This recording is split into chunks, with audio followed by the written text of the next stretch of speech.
And then if you get the chance, do Itikaaf.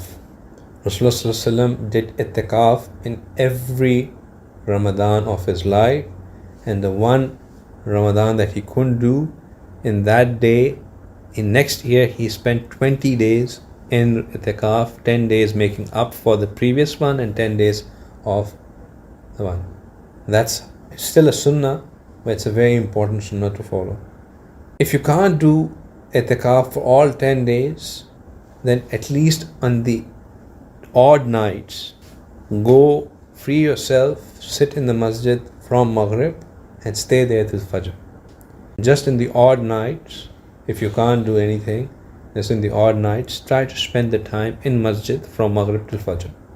And when you go to masjid, in any case, when you enter the masjid, enter with the niyyah of entering of Itikaaf, that as long as I am in the masjid, I spend time here with the niyyah of Itikaaf, you will get the reward of Itikaaf.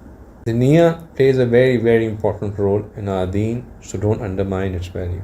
So do full sunnah Itikaaf. If you can't do it on the odd nights.